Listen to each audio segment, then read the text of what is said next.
Alright, welcome back to Honored Madman, and after that long-ass Aldia video I dropped yesterday, I wanted to do something a bit more relaxing, and we're going to talk about the new HBO show, The Penguin, starring Colin Farrell and Kristen Milioti, because why not? It's one of the strongest premieres I've seen all year, and probably just in general. I mean, I know there's a lot of iconic pilots out there, but this one I think will definitely stand up against any of them. I guess I'm just a sucker for DC live-action shows that HBO produces, because Peacemaker is probably my favorite comic book-related show in recent memory, and there are a lot of comic-related shows. Most of them are nonsense, like the Arrowverse stuff, and I know there is some good seasons and moments in that. My dad got really into those shows, but it was just impossible for me to get into. I don't know what it is about some about the CW's, just how they make shows. Although I will say The 100 was entertaining, and I did grow up on Smallville, so there is that. I mean, Smallville kind of went off the rails very I think like after season 5 or whatever, and there's like 12 seasons of that show, and there's a good portion of that show where Superman's best friend basically acts as his brain for him because he's too stupid to himself. So definitely a show that doesn't hold up well on rewatch, that's for sure. I think I just liked it a lot when I was a kid because it was a show about Superman. But I'm already getting off topic. What I mean to say is that there's a lot of superhero or comic book shows out right now, to me at least, to the point where it's impressive when one manages to stand out and have a completely different feel than the rest and be interesting and have good characters and good performances and portrayals. In this show, The Penguin, it's got all of that. And man, is this pilot episode just excellent. First of all, the Penguin's characterization is perfect. He's got his core traits, but he's got a bit more of a mafioso vibe, and he is known as one of Gotham's famous crime lords, forever destined to eventually be Batman's informant, and a guy that Batman has admitted in, I believe, one of the Penguin comics, that he's a bit smarter than him. The Batman admits that the Penguin has a bit of an intellect. Anyway, he's way more mobbed out than he usually is in this show. Many will say he's Tony Soprano-esque, and he definitely is, that's for sure. Look at him. And I don't know if most people know this, but Gotham is in New Jersey, and it's the case in the show too, because we see the kid's ID. It says Gotham, New Jersey. But to me, the Oz Cobb, the Penguin, which we'll talk about that name change too, he reminds me of a guy who's never gotten the promotion or respect he deserves, like an extremely hard worker and earner for the mafia family he's attached to, but constantly passed over because, I mean, look at him, he limps, he walks. They probably just don't want a guy like that sitting at the big table with them. They don't give him the respect that he's due. He actually reminded me more of Lefty from Donnie Brasco, Ruggiero, played by Al Pacino in one of his best roles. I mean, this is probably going to get me some flack, but when I was a kid, I absolutely loved Goodfellas, but now as an adult, it's impossible for me to not see it as kind of overrated, and I much more enjoy watching Donnie Brasco. Anyway, basically, he reminds me of just like a veteran mob soldier who probably should be in a higher up position, but is just constantly passed over for whatever reason. He's still a consummate professional mobster, he's just an eccentric one. He's the type of guy who likes an ocean mist smelling car air freshener for his extravagant plum colored car with gold rims. It literally looks like something out of the 3rd Street Saints from Saints Row 1 or 2, the only good Saints Row games. And he's generally this kind of good-natured, friendly mobster guy. Like, he's the perfect depiction of a guy who you definitely don't want to get on his bad side, and if you're on his good side, he's going to take care of you. But on the flip side of that, if you laugh at him in his face, he might light you up out of instinct. There's a big might there, but it definitely is a possibility. And what a great way to start the episode off, right? It just, right when he shoots that guy, I even knew it when the guy was standing up and mocking this, because Oz Cobb, he tells this story about this mobster he really respected because, this guy was a nice guy, but more than that, he was, remembered, and they threw a parade, and instantly the son of Falcone just starts mocking him, and even is just like, what a little bitch to the Penguin, and you're sitting there like, damn, he's definitely gonna fucking kill this dude, and sure enough, he does, and we get the excellent title card drop, which reminded me a bit of Barry. Except the music is definitely more like Yorgos Lanthimos' movie, The Lobster. It definitely had that kind of vibe to it. A movie that also starred Colin Farrell. But I think the opening really sums up a lot about this character. It does a whole lot of work of world building and characterization all in one little scene. And we learn continually more about Oz throughout the rest of the episode. But we're pretty much introduced to what the character is right at the start. It's beautiful. He fucking hates disrespect, and this whole little sequence kind of reminded me of this famous scene in his story in the Joker's Asylum comics, I think, where it's, here, I'll show you a couple scans. I mean, pretty hilarious, right? That poor chef. And he might not have even been laughing at the Penguin. It's just the possibility that he might have been. And the fact that the Penguin didn't kill the man right there, he needed to sort of one-up killing a guy and ruin his life instead. It's a great little 2 panels, ain't it? Granted, the Penguin in the show isn't this petty, but there's definitely a similar vibe. Personally, I just love how funny he thinks it is after he's killed Alberto for laughing at him and calling him a bitch. I mean, he finds it absolutely hilarious before it dawns on him, shit, I gotta clean up this fucking mess. This is the boss's son. This is the new boss I just murdered. But that's what's great about this scene, is that's who the Penguin is. He cannot stand disrespect, and he's not gonna let you laugh at him, especially if you're some little junky rat.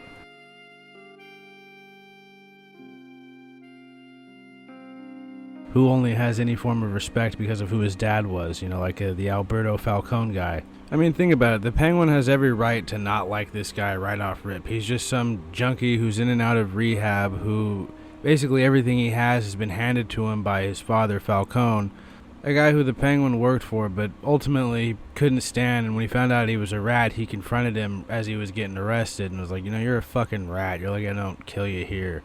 The Penguin's like a true mobster kind of guy. He worked his way up to his position. He's one of the top earners because he's running the drop game.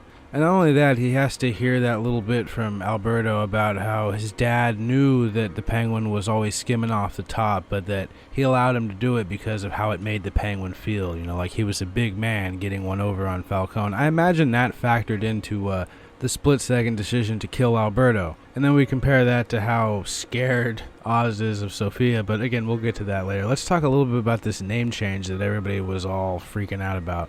So I think the uproar over the name change is probably one of the lamest things about fandoms in general. I mean, this should always happen, basically, Like, there are times, actually, to get mad over a name change. I do agree with that, but I don't think this is one. I mean, his name is Oswald Cobblepot, or Oswald Cobblepot.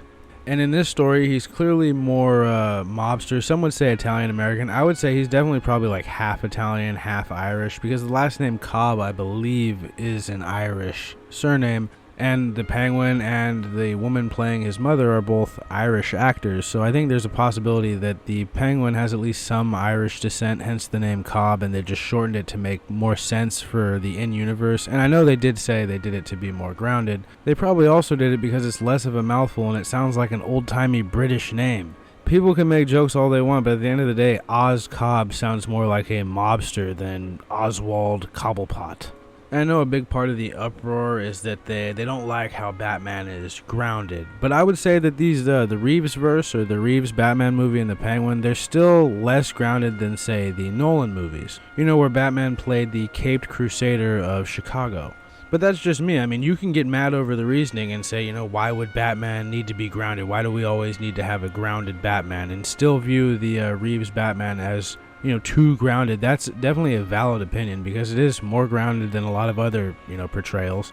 But at the end of the day, this is a Batman that will never interact with, say, a Superman or the Justice League or world-ending level threats. I mean, with that in mind, this Batman's always going to be somewhat grounded, and again, not in the way where Gotham is Chicago either, because Gotham is one of the best parts about the Reeves Batverse. I mean, it's in many ways, it's a character, like how the city of Baltimore is in The Wire. Although obviously to a lesser extent, considering the fact that The Wire had a lot more time to flesh out the city and characters. And look, I don't know if I presented a good, valid, solid case about my opinion for the name change, but I don't really feel like I need to. I mean, it's just an opinion.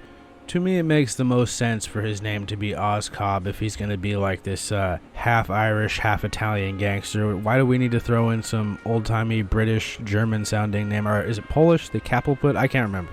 And plus, who cares? There's various different interpretations of the Penguin, and none of them is really more valid than the other. I mean, we've got Burgess Meredith from the old TV show, I believe, the Adam West series, and he even got a little reference in the episode. The Penguin, when he's going up to his apartment, he lives next door to a place called Burgess Jewelers, and there's a little like a logo of a guy wearing a monocle and a top hat. Basically, the classic look for the Penguin. And there's been other interpretations like Robin Lord Taylor in Gotham, which a lot of people found to be the best part of Gotham, and he's definitely pretty good. I go back and forth on him with that show. When it comes to that show, a show where the quality is like all over the place. Some episodes are amazingly good, most of them are pretty mediocre, and some of them are insanely bad. And some of the choices they made story-wise, I mean, I could go on for that all day. But the best and consistent character in that show was Harvey Bullock. One of my favorite actors, to be honest. That guy's always great. Terriers, man, what a show. To go back a little bit about how the Penguin hates disrespect, we kind of see a hint or a sample of how much he hates disrespect in the Batman movie when Falcone calls him a gimp in an empty suit. I mean, this guy, in full view of like the entire police force, goes for his Uzi to try and light Falcone up. I mean, it really is instinctual. He doesn't seem to even be in control of it. It just sort of happens. One thing I already talked a little bit about is the performances. Now, I am a sucker for a good performance. It's like one of the things I love most about watching TV and movies now are just how good some of these performances are. Yeah, the writing, cinematography, lighting, aesthetic, those are all important things too, but I'm a sucker for a good performance. And this show's definitely got that.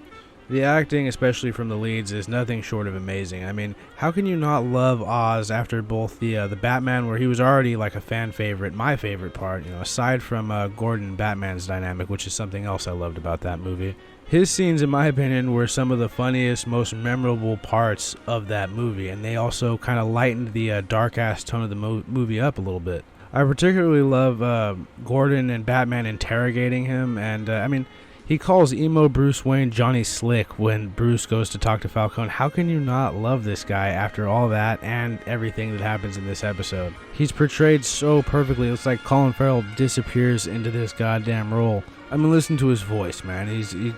A simple sentence sounds amazing coming from the Penguin. Should be a beautiful story with a happy ending, but that ain't how the way it works. It's honestly addicting, just as addicting as it is to watch him limp around. Something about that walk is it's mesmerizing. And we learn a lot about him in this episode, especially that opening scene, as I've already said. I mean, he's a guy who wants to be remembered, and above all else, he just wants to be loved. And this quest for power is sort of a means to an end for this. He knows that if he accrues enough power and respect, he can be the guy who will be loved by all. He'll be the Rex Calabrese guy he talked about, but even bigger. And we see this reiterated in some of the trailers where he's talking about how him and Vic's names are going to be remembered forever, for eternity. That's the biggest, most important thing to the Penguin, is leaving this lasting legacy where he's this beloved, badass, benevolent, ruthless, cool mob boss guy. And that's a pretty admirable goal. He just wants to rise to the top of the underworld just so that the rest of the world will love and respect him. And in many ways, we see throughout the episode that he is clearly built for this mafioso lifestyle. I mean, he can talk his way out of damn near anything on the fly, especially if someone else's life's on the line, as Sophia says. This is essentially his special skill, but there's also a catch to it. While he can brush off the usual insults common in his line of work due to his appearance, as we talked about earlier, his one weakness is if he perceives that he's being disrespected, and it could come from some sort of inferiority complex, but as his mom says, it's basically instinctual. I mean, he doesn't even think about it. He does it, and then he laughs at the outcome of it, or the aftermath, before he can actually critically think about the situation. It's kind of an amazing thing to watch unfold on screen through a facial performance. Which is another thing I wanted to talk about, the facial performances in this. Besides the obvious with Kristen Milioti and how amazingly scary she can be with those beautiful eyes of hers, the way the score paired with the facial acting was beautiful. One of my favorite reoccurring things is the close-ups that get closer and closer of the Penguin laughing after doing something either impulsive or after one of his schemes has come to fruition. And that paired with the Lanthimos Lobster-esque sounding score it's just brilliant. There's something like, that just fits a character as wacky as the Penguin with that kind of music. I can't place it, I'm sure people better at articulating things than me will come up with a way to explain it, why it works so good. But it just does. That's all you really need to know. But when it comes to his instinctual rage at being disrespected, it sort of makes sense. I mean, think about it. He's a guy who has to go the extra mile to be a gangster. I mean, he has to cover up this immense pain he's in because of his club foot. And you can kind of see it on his face as he's walking around, or when he does something that's even slightly physically exerting, that he pays an extra price that the other mobsters in his line of work aren't paying. He's working harder than them, and he doesn't ever mention it.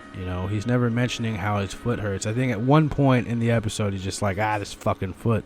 But he still does as much work as the other guys, even more. I mean, he's the top earner. He runs the drug trade, basically. And like I said, he's built for this shit. He quickly put those blackmail photos to use. He put Falcone's ring to use as well with Maroni. I mean, the whole thing is perfect. Like he said, the Maronis will have to take credit for killing Alberto with the way he set things up.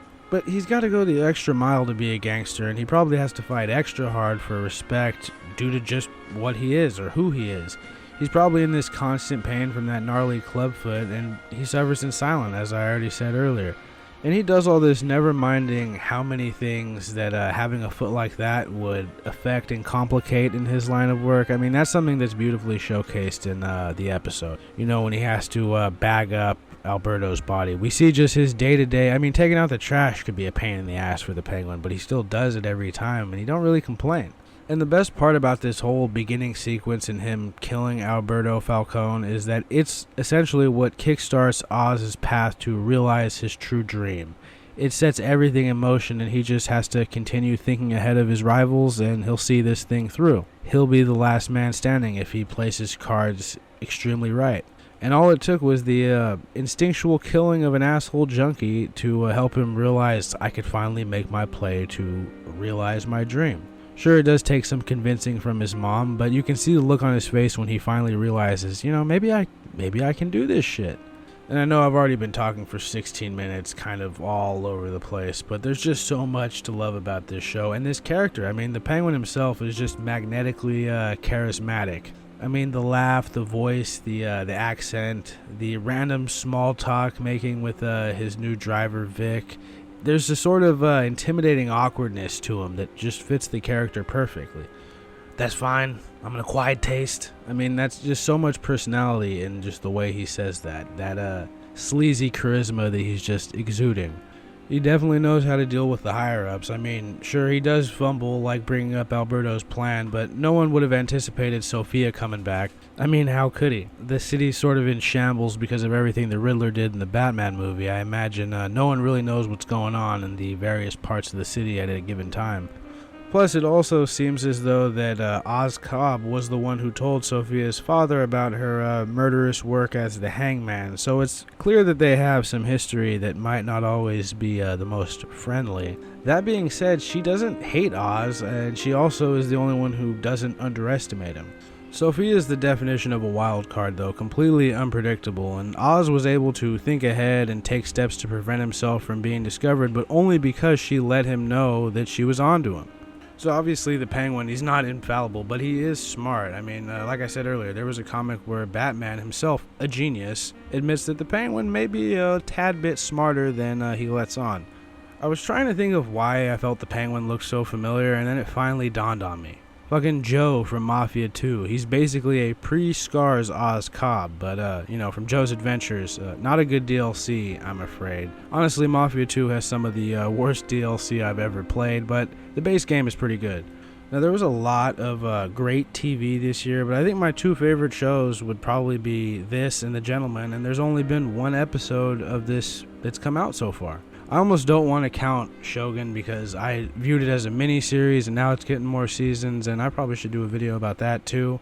But off the top of my head, I'd have to say this and The Gentleman are the two shows that stood out to me the most as just being fun, enjoyable, well-handled shows. I mean, I think there was one episode of The Gentleman that I didn't care for outside of the rest, but that's just one out of all the others. And maybe I am getting ahead of myself. I mean, maybe the rest of this show won't be as good as the pilot. I mean, that's almost never the case, though. I mean, there are some shows with good pilots and then they fall off immediately after. But usually, some of the better shows, the pilot can be viewed as maybe one of the weaker episodes, and it gets better, finds its footing after.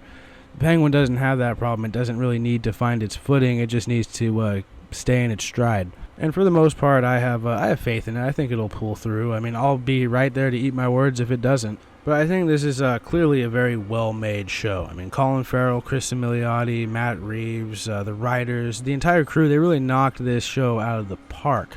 Again, Colin Farrell completely turns into the Penguin. Voice, demeanor, walk, mannerisms. I mean, and again, this is a guy who's been killing it for decades now. Even in bad movies, he's never really given a bad performance that I can think of. Movies like Phone Booth, The Recruit, SWAT, I mean, yeah, those could be viewed as maybe mediocre movies. I really have a soft spot for Phone Booth and The Recruit, though. But they're all still carried by Colin Farrell, in my opinion, those films. Although I will say Al Pacino does his fair share of work in The Recruit as well. And that's not even counting all the actually really good movies that he's completely killed it in, like In Bruges, one of my favorite movies of all time, possibly like a comfort film for me. Or Seven Psychopaths. I mean, any movie by Martin McDonagh is awesome. Shit, Colin Farrell even killed it in the much maligned Season 2 of True Detective, which I think is a very underrated season of TV. Like, I liked Season 3 of True Detective, but I definitely preferred 2, and 2 and 3 are miles above Season 4. But again, here's an instance of Colin Farrell absolutely carrying his role as this long-suffering, corrupt detective. I mean, this dude made me change my opinion on bolo ties. That takes some doing. Yeah, and hopefully he finally gets an award for this because, I mean, seriously, look at this guy. And now Kristen Milioti, I basically been in love with since I saw Wolf of Wall Street, and she's just this excellent actress who's kind of in this show got a bit of a Marissa Tomei quality about her. I love that she's been steadily popping up in more things. Like, I liked her in Palm Springs. She was great in that. Made to Love was good, but I can't really remember how that one played out. But still, when it comes to this show, she's on a whole nother level acting-wise in The Penguin. She's able to act so convincingly and menacingly with just her eyes and face, and like these sudden but subtle shifts from one emotion to the next are just so expertly conveyed and portrayed. In particular, I really like the dinner scene because she's like voraciously eating the olives and drinking the martinis, which, you know, is not surprising because she just got out of prison or a mental asylum, I mean. But there's something that's just delightfully scary and intimidating about it, you know? She's able to disarm Oz and then immediately drops the bomb on him like, how could you know my brother's plan? How do you know that? I mean, that's insanely brazen and bold to pitch it as your own. She's instantly on to what he did, and the air completely changes. Like, the whole vibe of the dinner is now this whole interrogation. It's just so well done, like the subtle nuances in her acting. It's perfect. I really hope she gets the recognition she's long deserved after this because, man, I mean, the voice is excellent. The whole character, the outfits. I mean, she wears white when she's being nice and taking you to a lunch, and then black when she's having a guy chicken wire your arm off. Side note, she looks absolutely badass in that scene. Such a sick trench coat style outfit. Very scary. But again, that's just down to the wardrobing in this show. It's just so damn good. I mean, look at all of Oz's outfits as well. And we've only just seen the first episode. I can't wait to see what other outfits he's going to pop off in. And she's going to pop off in. And again, I already talked about how Gotham itself feels like a character in the Batman and in this as well. It's always been one of my favorite things about the whole Batman universe is that setting and its supporting cast. I mean, Gotham is like the perfect location to tell a variety of these gritty stories. And in many ways, like I said, this city is a character as well, just as much as one of the others in the Batman mythos. A central one, I might add. And, you know, it's basically this comically corrupt town that needs a Batman. That's like a perfect setting for a story like this. It is a trip, though. I mean, this is definitely more grounded than the DCEU, that's for sure. Peacemaker was a show that I absolutely loved. It's probably my favorite comic book themed series in the past decade. And that essentially took place in the DC Comics world, but with James Gunn's interpretations of the characters. So it kind of leaned heavily into the wacky comic book world it was set in by having like his dad have this quantum unfolding storage room and shit like that. The Penguin kind of goes the other direction than Peacemaker did. It doesn't pretend it's in the real world like the Nolan movies do, but it's definitely a lot more grounded than the average live-action comic adaptation.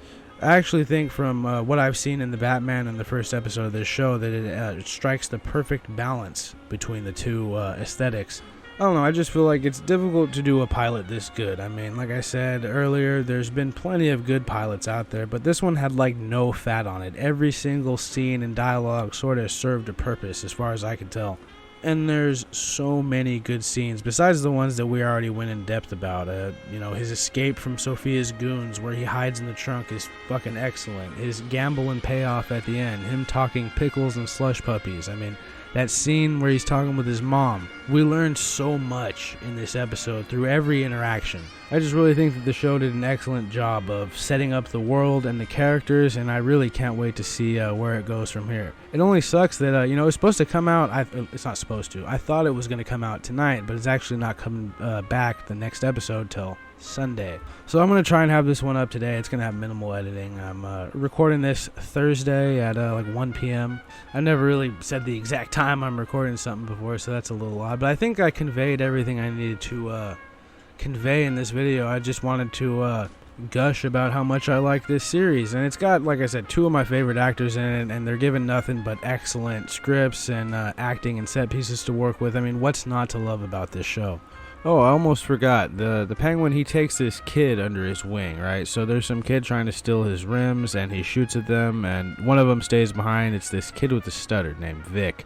And Penguin basically takes him in to be his driver. I mean, he's gonna kill him towards the end of the night, but then the kid convinces him to spare him and kind of keep him on. And then he proves his worth towards the end when he assists the Penguin with his framing of the Maronis as who killed Alberto Falcone. And I really love their banter at the end. He's like, I thought we agreed that you would just be the head and the pinky finger, as like a message. And then when I saw him and it was just the body missing the finger, it felt small.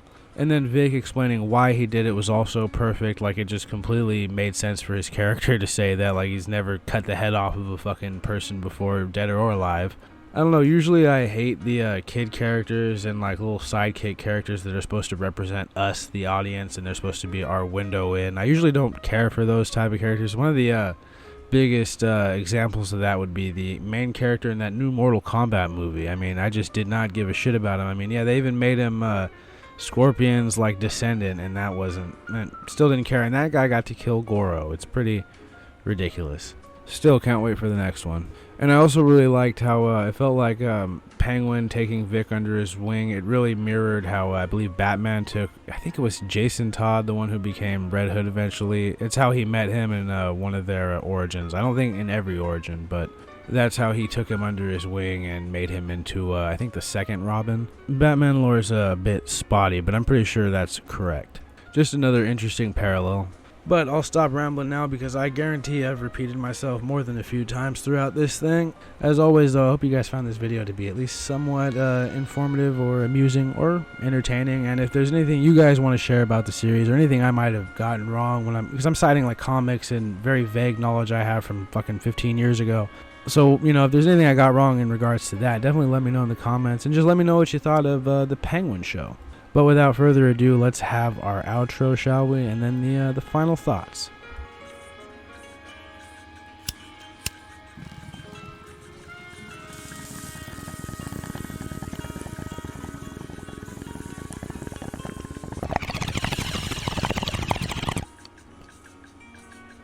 And it's certainly an odd choice to do yet another Batman show without Batman, but I'm not entirely sold on the idea that Bruce Wayne or Robert Pattinson's Batman won't show up at some point in the show. I mean, they could just be lying by saying he's not in it, but I suppose ultimately he really doesn't need to be. I mean, I guess we're going to have to wait and see if the showrunners were lying about him not showing up, because before they said that, they were like, he's going to be in at least one episode, and then all of a sudden they're like, no, actually he's not at all. Seems like it could go either way. Now, but aside from all that, though, there's a couple possible videos that could come up next. It could either go King Bulblin, or it could go back to Elden Ring, where I talk about Mesmer and Melina and their whole dynamic and what their parentage was like, or at least what I think it was like. All that good stuff. And then I said in the audio video that I wanted to do one on Pontiff, which I have all the footage I need for. I should just, get that done. And then there's all these other videos from different video game properties, Yakuza, Metal Gear Solid, fucking Fallout. There's, I think, another Elder Scrolls one I want to do. Like, there's so many ideas that I have full notes for and almost full footage for. I just need to sit down and decide which one I want to do next. But that being said, it'll probably be the Melina and Mesmer Elden Ring one. Gotta strike while the iron's still hot there. There's just so much shit I want to cover, and my mind sometimes gets overwhelmed by it. But as always, I appreciate you guys bearing with me through it all. I hope you guys enjoyed the Aldia video. It took forever to edit, but it was definitely worth it. I should be back very soon though, because the next couple videos I need to do it won't require me having to beat a game a couple times or anything like that. So it should be very, very soon. But as always, though, let me know what you guys think in the comments. Let me know what type of what video you guys would like to see next. You know, besides the Melina and Mesmer one, since I seem to be leaning more in that direction. That probably will be the next one. But alas, who knows? There's this Prospect one I've been wanting to finish about. It's a Pedro Pascal movie with Sophie Thatcher. I believe it's her first acting role, and it's an excellent fucking movie. I can't. It never gets old. It's like one of those movies that I could just watch endlessly and never really get tired of. Put it on in the background type of thing, and it's a vibe. I think that movie and The Signal with Brenton Thwaites and Olivia Cook and who else? Oh, Lawrence Fishburne's in it. That movie and then the one I just said, two excellent movies, The Signal and Prospect.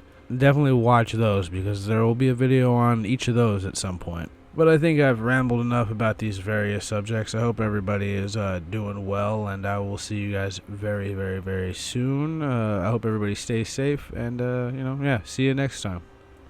Alright, just a quick little edit here. This video is obviously like about a week late almost, and really nothing new when it comes to the channel, but this time it really was supposed to be done before the second episode of the show came out. But even still, I feel like there's a lot of fun observations, and it's still a good video worth watching. I'll make a part 2 for the second episode to hopefully follow this up tomorrow.